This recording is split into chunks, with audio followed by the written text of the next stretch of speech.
नमस्कार दोस्तों, आज हम लोग इस वीडियो में जेटेट परीक्षा 2026 के लिए गणित पेडागोजी से 30 मॉडल प्रैक्टिस सेट को करेंगे। यह वीडियो जेटेट कक्षा 1 to 5 के लिए है और सबसे खास बात है कि यह वीडियो 100% फ्री है। लेकिन दोस्तों, यदि आप पेड ग्रुप से जुड़ना चाहते हैं तो मात्र 99 रुपये में आप पेड ग्रुप से जुड़ सकते हैं।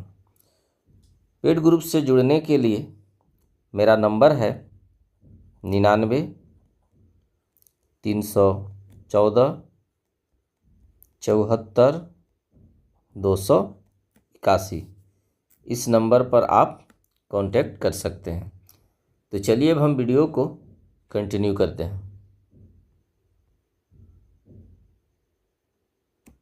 प्रश्न 1 है, गणित की प्रकृति के संबंध में निम्नलिखित में से कौन सा कथन सत्य नहीं है? ऑप्शन है, गणितीय संकल्पनाओं की प्रकृति पदानुक्रमिक होती है। यह कथन सही है। गणित में अमूर्त विचारों का अध्ययन किया जाता है। यह भी कथन सही है। गणित की अपनी एक अलग भाषा अर्थात चिन्ह, सूत्र और प्रतीक होती है। यह भी बात सही है। गणित की प्रकृति केवल आगमनात्मक होती है और इसमें तर्क का कोई स्थान नहीं होती है। यह कथन गलत है। इसलिए इसका सही आंसर है ऑप्शन डी। प्रश्न 2 है, गणित सभी विज्ञानों का द्वार एवं कुंजी है। यह प्रसिद्ध कथन किस गणितज्ञ अर्थात विचारक का है? ऑप्शन है, रोजर बेकन, हॉगवेन, गैलीलियो या जॉन लॉक। इसका सही आंसर है option A, Roger bacon.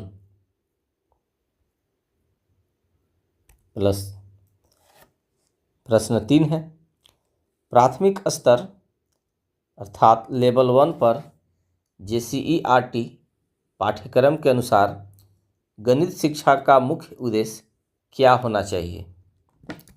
Option है, बच्चों को उच्चतर कक्षाओं के जटिल गणित के लिए तैयार करना, बच्चे की विचार प्रक्रिया का गणितीकरण करना, गणित के सूत्रों को रटवाकर जल्द से जल्द समस्याओं का समाधान करना, या बच्चों को केवल साक्षर और संख्या ज्ञान में निपुण बनाना।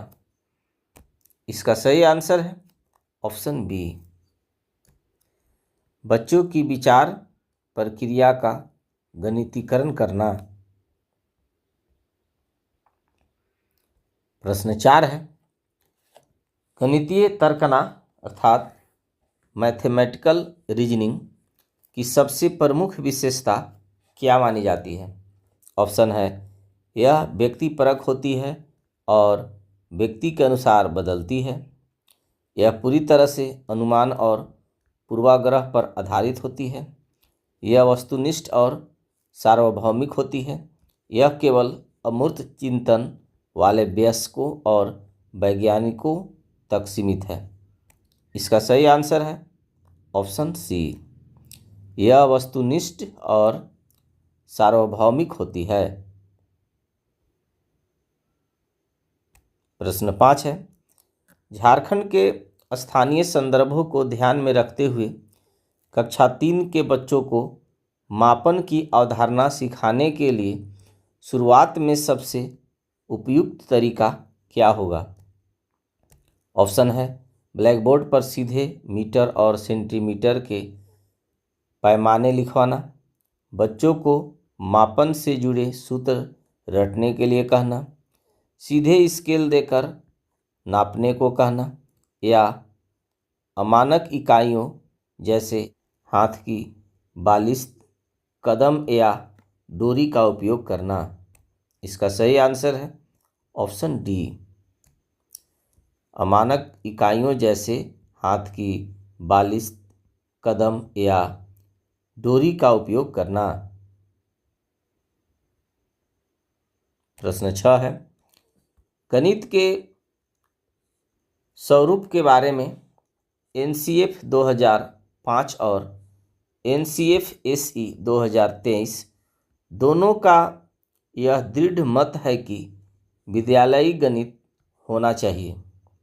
ऑप्शन है पूरी तरह से शिक्षक केंद्रित, रटंत स्मृति और अभ्यासों पर आधारित, गतिविधि आधारित और बच्चों के दैनिक वास्तविक जीवन से जुड़ा हुआ, केवल उन बच्चों के लिए जो गणित में जन्मजात मेधावी हैं। इसका सही आंसर है ऑप्शन सी, गतिविधि आधारित और बच्चे के दैनिक वास्तविक जीवन से जुड़ा हुआ। प्रश्न 7 है, प्राथमिक स्तर कक्षा 1 to 5 पर गणित शिक्षण की सबसे उपयुक्त और मनोवैज्ञानिक विधि कौन सी मानी जाती है? ऑप्शन है व्याख्यान विधि, निगमन विधि, सूत्र विधि या खेलकूद एवं गतिविधि विधि। इसका सही आंसर है ऑप्शन डी, खेलकूद एवं गतिविधि विधि।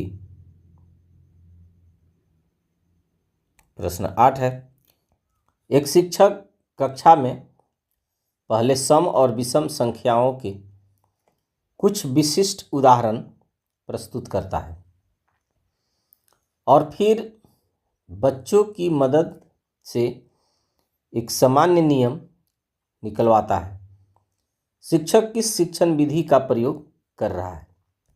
ऑप्शन है आगमन विधि, निगमन विधि, विश्लेषण विधि या संश्लेषण विधि। इसका सही आंसर है ऑप्शन ए, आगमन विधि अर्थात इंडक्टिव मेथड। प्रश्न 9,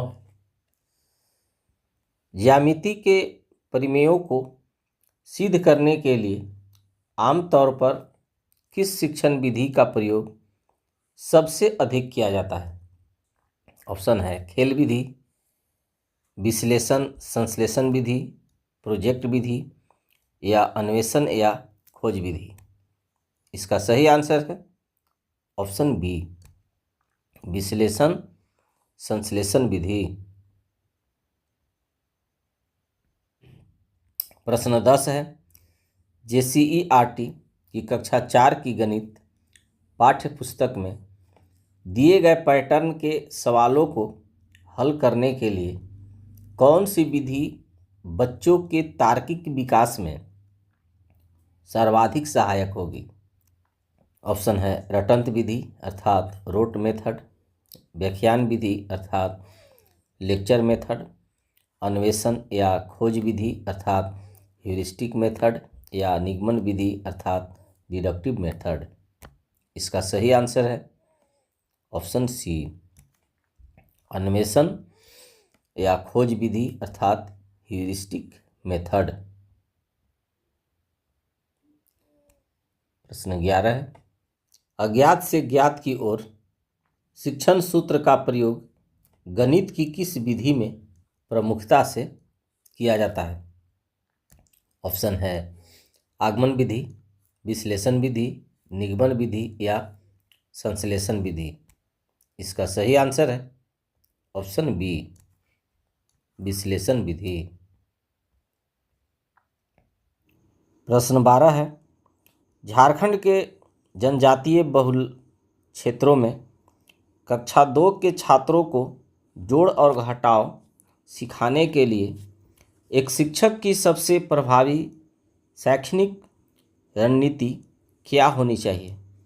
ऑप्शन है स्थानीय परिवेश की मूर्त वस्तुओं जैसे इमली के बीज, कंकड़, पत्तियां का उपयोग करना, स्मार्ट क्लास में केवल एनिमेटेड वीडियो दिखाना, पाठ्य पुस्तक के सभी प्रश्नों को स्वयं ब्लैक बोर्ड पर हल कर देना, या बच्चों को सीधे मानसिक गणित करने का दबाव डालना।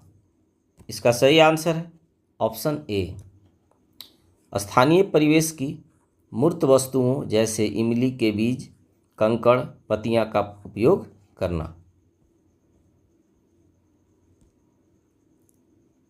प्रश्न 13 है, प्राथमिक कक्षा के विद्यार्थी अक्सर शून्य अर्थात जीरो की अवधारणा को समझने में गलती करते हैं। इसका सबसे प्रमुख मनोवैज्ञानिक कारण क्या है?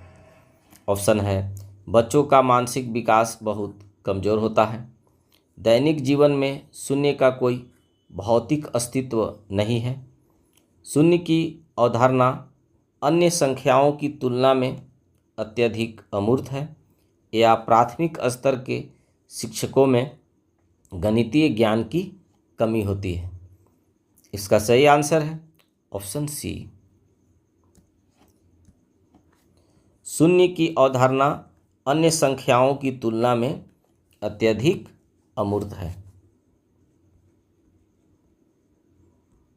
प्रश्न 14 है, गणित शिक्षण में गणित का डर अर्थात मैथ फोबिया या चिंता अर्थात एंजाइटी उत्पन्न होने का सबसे प्रमुख कारण क्या है?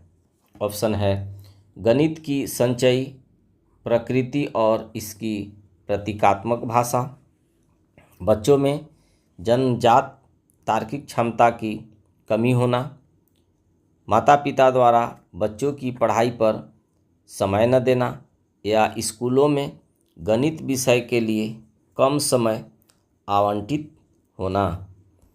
इसका सही आंसर है ऑप्शन ए, गणित की संचयी प्रकृति और इसकी प्रतीकात्मक भाषा।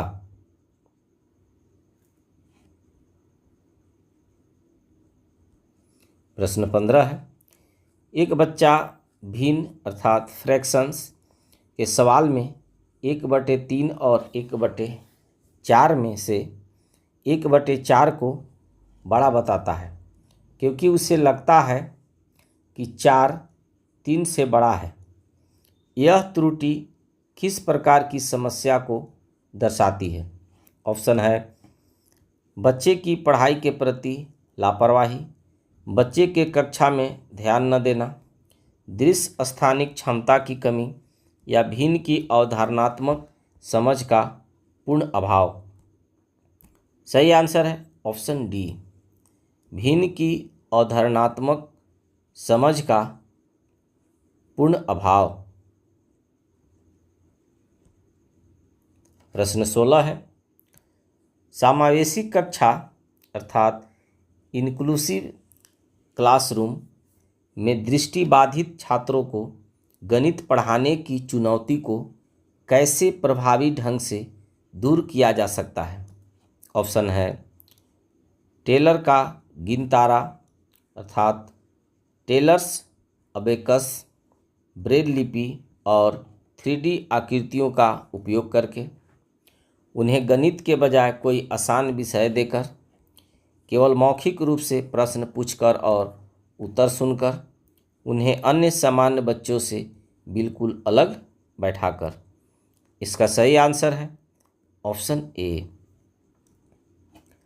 टेलर का गिनतारा, ब्रेल लिपि और 3D आकृतियों का उपयोग करके।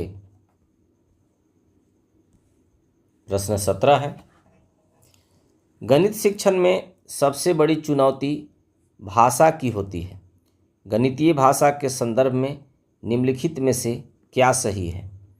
ऑप्शन है, यह केवल अंग्रेजी माध्यम में ही बेहतर समझी जा सकती है। गणितीय संकेतों और शब्दों का अपना विशिष्ट अर्थ होता है जो बच्चों की दैनिक भाषा से भिन्न हो सकता है। बच्चों को गणितीय भाषा शुरुआत में ही रट लेनी चाहिए, या यह रोज़मर्रा की भाषा से बिल्कुल अलग है और इसका कोई संबंध नहीं है। इसका सही आंसर है ऑप्शन बी, गणितीय संकेतों और शब्दों का अपना विशिष्ट अर्थ होता है जो बच्चों की दैनिक भाषा से भिन्न हो सकता है। प्रश्न 18 है, झारखंड के सुदूर ग्रामीण क्षेत्रों लेवल 1 में गणित पढ़ाते समय एक नव नियुक्त शिक्षक की सबसे बड़ी चुनौती क्या हो सकती है? ऑप्शन है पाठ्य पुस्तकों का बहुत अधिक कठिन होना, बच्चों में सीखने की जन्मजात इच्छा की कमी, ग्रामीण परिवेश में गणित का कोई व्यवहारिक उपयोग न होना, या बच्चों की मातृभाषा, क्षेत्रीय भाषा और विद्यालय की निर्देश भाषा के बीच की खाई। इसका सही आंसर है ऑप्शन डी, बच्चों की मातृभाषा, क्षेत्रीय भाषा और विद्यालय की निर्देश भाषा के बीच खाई। प्रश्न 19 है, गणित में निदानात्मक परीक्षण अर्थात डायग्नोस्टिक टेस्ट आयोजित करने का मुख्य उद्देश्य क्या होता है? ऑप्शन है छात्रों की गणितीय अधिगम संबंधी कठिनाइयों और कमियों का सटीक पता लगाना, छात्रों को उनके प्रदर्शन के आधार पर ग्रेड या अंक देना, छात्रों को अगली कक्षा में प्रोन्नत करने का निर्णय लेना, या अभिभावकों को दिखाने के लिए प्रगति रिपोर्ट कार्ड तैयार करना। इसका सही आंसर है ऑप्शन ए, छात्रों की गणितीय अधिगम संबंधी कठिनाइयों और कमियों का सटीक पता लगाना। प्रश्न 20 है, निदानात्मक परीक्षण के बाद बच्चों की अधिगम संबंधी त्रुटियों को दूर करने के लिए उपचारात्मक शिक्षण अर्थात रिमेडियल टीचिंग कब किया जाना चाहिए? इसका सही आंसर है ऑप्शन सी, निदानात्मक परीक्षण के तुरंत बाद अर्थात कमियों की पहचान होते ही। प्रश्न 21 है, राष्ट्रीय शिक्षा नीति NEP 2020 द्वारा अनुशंसित समग्र प्रगति कार्ड अर्थात हॉलिस्टिक प्रोग्रेस कार्ड HPC के बारे में कौन सा कथन सत्य है? इसका सही आंसर है ऑप्शन डी, यह 360 डिग्री बहुआयामी कार्ड है जो संज्ञानात्मक, भावात्मक और मनोगत्यात्मक सभी डोमेन को शामिल करता है। प्रश्न 22 है, प्राथमिक स्तर पर सतत एवं व्यापक मूल्यांकन अर्थात CCE में रचनात्मक आकलन अर्थात फॉर्मेटिव असेसमेंट का मुख्य उद्देश्य क्या है?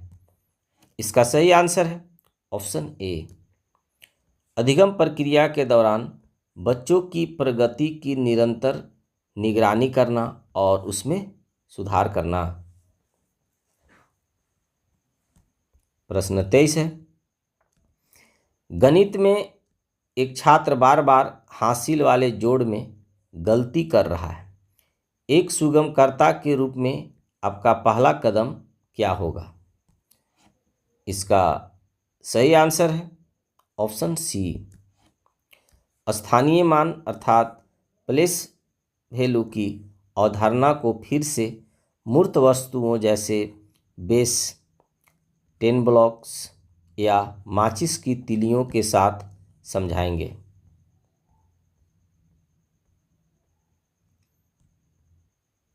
प्रश्न 24 है, पोर्टफोलियो गणित में मूल्यांकन का एक अत्यंत प्रभावी उपकरण है क्योंकि इसका सही आंसर है ऑप्शन ए, यह समय के साथ बच्चे के विकास, कार्यों, प्रयासों और प्रगति का एक व्यवस्थित संग्रह होता है। प्रश्न 25 है, राष्ट्रीय शिक्षा नीति NEP 2020 के अनुसार मूलभूत साक्षरता और संख्या ज्ञान अर्थात FLN foundational literacy and numeracy प्राप्त करने का लक्ष्य सभी बच्चों के लिए किस कक्षा तक रखा गया है? इसका सही आंसर है ऑप्शन सी, कक्षा 3 के अंत तक।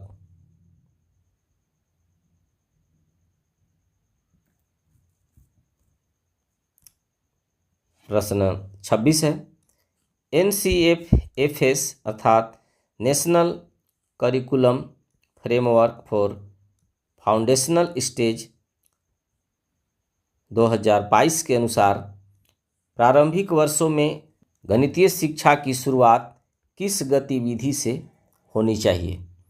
इसका सही आंसर है ऑप्शन बी, खेल, पहेलियाँ, खिलौनों और दैनिक जीवन के अनुभवों से।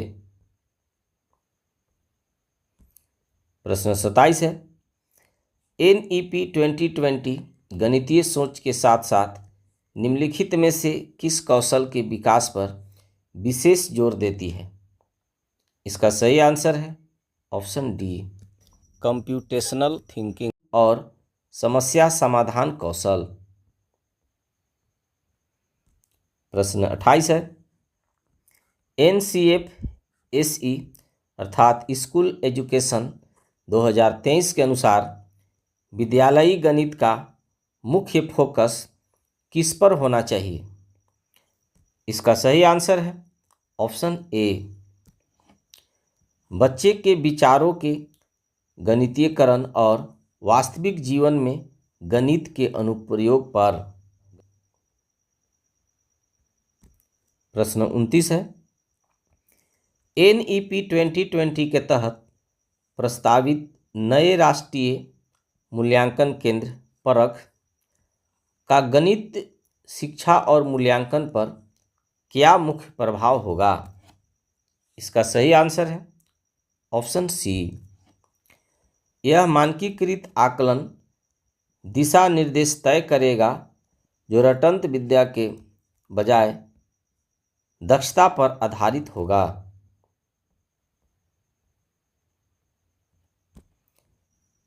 प्रश्न 30 और इस वीडियो का अंतिम प्रश्न है, NCF 2005 और NEP 2020 दोनों इस मौलिक सिद्धांत पर पूरी तरह से सहमत है कि? इसका सही आंसर है ऑप्शन डी, गणित सभी के लिए है और हर बच्चा गणित सीख सकता है।